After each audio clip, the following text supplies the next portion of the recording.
দলের সর্বভারতীয় সভাপতি, প্রথমবার ত্রিপুরাতে এসছো, এত ঘটা করে তোমাকে এয়ারপোর্ট থেকে আনা হয়েছে, তোমার তো উচিত ছিল রাজধানী শহরেই একটা বড় জনসভা করা।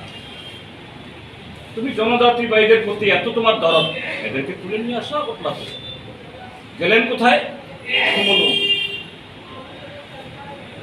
ত্রিপুরাজ্যের পাহাড়ি এলাকার মানুষ, উপজাতি অংশের মানুষ, তারা বিক্ষুব্ধ, এরাও ভালো করে জানে কাজে মলম দেওয়া যায় কিনা।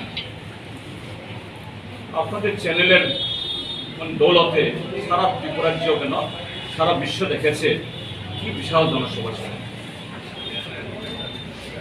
যে গতকালের এই জনসভা সম্পূর্ণভাবে ত্রিপুরাজ্যের মানুষটাকে বর্জন করেছে, একটা জনবর্জিত জনসভা। আর ওখানে দাঁড়িয়েও তিনি অসংখ্য অসত্য কথা বলেছেন, অসত্য ভাষণ দিয়েছেন, আবার সেই মিথ্যা প্রতিশ্রুতি দিয়েছেন।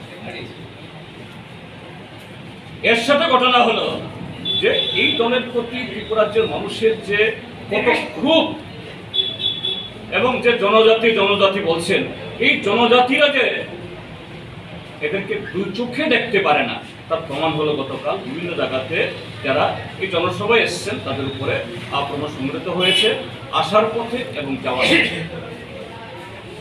প্রথমত আমরা ভারতের কমিউনিস্ট পার্টি মার্ক্সবাদী এই ঘটনাগুলোকে আমরা নিন্দা করেছি। এটা ঠিক নয়, যে দলই করে থাকে। বিজেপির প্রতি ক্ষোভ আছে, কিন্তু এই জন্য নিরীহ মানুষের উপরে জনসভাতে আসতে গিয়ে তাদের উপর আক্রমণ হবে না, এটা আমরা অ্যাপ্রুভ করি। প্রতিবাদের ধরন এরকম হওয়া উচিত, কিন্তু আরেক দিক থেকে বলতে হবে এটা কেন হলো যে গত 4.5 বছর ধরে তারা একতরফা অন্য দলের প্রতি আক্রমণ করে চলেছে।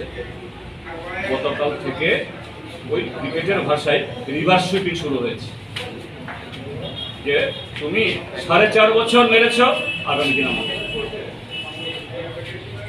এটা দেখিয়ে দিল। আমি আবারও বলছি, এটা আমরা সমর্থন করি না। এই রাস্তা গণতান্ত্রিকভাবেই বিজেপিকে ত্রিপুরা ছাড়া করতে হবে এবং ত্রিপুরা ছাড়া হবেই। এবং গতকালের পূর্ণাঙ্গের জনসভাতেই তারই চেষ্টা, সর্বভারতীয় সভাকে লক্ষ লক্ষ টাকার বিজ্ঞাপন দিয়েও একটা ছোট্ট মাছ ভরাতে পারল না। নিশ্চয়ই নাড্ডা সাহেব এই শিক্ষা গ্রহণ করে তিনি দিল্লিতে যাবেন এবং তাদের গুরুদেব নরেন্দ্র মোদীকে গিয়ে এই ছবিটা গিয়ে দেখাবেন, এটা না।